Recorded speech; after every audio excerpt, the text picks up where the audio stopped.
Lego spends billions on imagination every single year, but they'll never try to sell you plastic. Not really. They sell creativity. They sell childhood.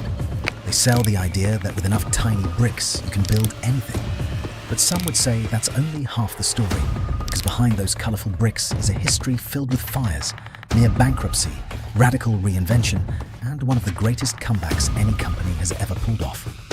So buckle up, because we're going on a journey through nearly a century of history, through war, failure, innovation, and obsession, to uncover how a small Danish workshop turned into one of the most powerful toy empires on Earth. Because one thing is certain, you don't conquer time by selling toys.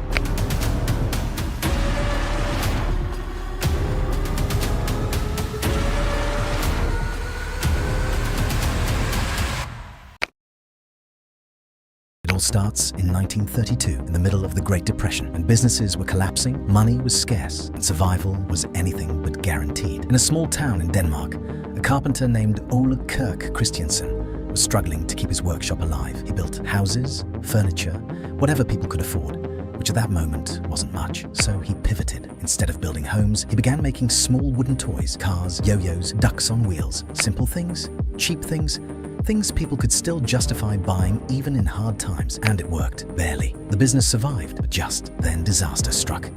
A fire ripped through his workshop and destroyed everything. For most people, that would have been the end, but Ole rebuilt, and that refusal to quit would become the DNA of Lego. In 1934, the company got its name, Lego, from the Danish phrase "leg godt," meaning play well. At the time, it was just another small toy company, nothing revolutionary, just wood and determination. Then, in 1942, another fire destroyed the workshop again, twice starting from nothing. But this time something changed, because rebuilding the same thing twice starts to feel pointless. So Ole and his son began thinking differently, and that's when they made a decision that would change everything. They invested in plastic. Now at the time, plastic was new, unfamiliar, and widely distrusted. Most toy makers refused to use it.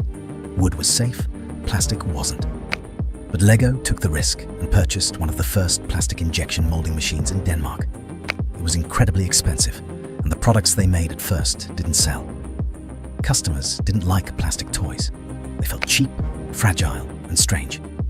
For years, Lego was betting its entire future on something nobody wanted, and it nearly destroyed them. Then, in 1949, they released something new, a small plastic brick. It wasn't even entirely original, but Lego refined it, improved it, and slowly began to perfect it. At first, it didn't sell well, because people didn't understand it. There were no instructions, no clear purpose, just bricks and imagination. Lego wasn't just selling a product, they were trying to sell a completely new way to play, and that's much harder. So throughout the 1950s, they kept improving the design, and eventually they added the now famous tube system underneath the bricks, allowing them to snap together tightly. This small engineering change was revolutionary. It meant you could build something that actually stayed together, not just stack, but lock. Suddenly, Lego wasn't just a toy, it was a system where every piece connected, where everything worked together, where the possibilities were infinite. And in 1958, they patented this design, the same design that is still used today. That same year, Ole Kirk Christiansen passed away, and the company was handed over to his son, Godfred. Once again, Lego stood at a crossroads, and once again, they made a bold decision. Godfred chose to focus entirely on the brick system. No distractions, no side projects, just Lego. It was risky, but it gave the company clarity, and slowly, it worked. Throughout the 1960s, Lego expanded into new markets, opening factories and reaching more and more customers. Children loved the freedom the bricks offered. Parents appreciated the creativity and educational value, and Lego began to grow steadily across the world. Then, in 1968, they opened their first Legoland theme park, a place where entire cities and landscapes were built entirely out of Lego bricks. It wasn't just marketing, it was proof of what the system could do. In the 1970s and 80s, Lego introduced one of its most important innovations, the minifigure. Small, simple, and instantly recognizable, these tiny characters gave Lego something it had never truly had before: storytelling. Now you could build worlds and populate them, create adventures, invent narratives. Lego became more than a construction toy. It became a storytelling platform. But success has a way of creating blind spots. By the 1990s, the world was changing fast. Video games were rising, attention spans were shifting, and children had more options than ever before. Lego tried to adapt, but they made a critical mistake. They expanded too much.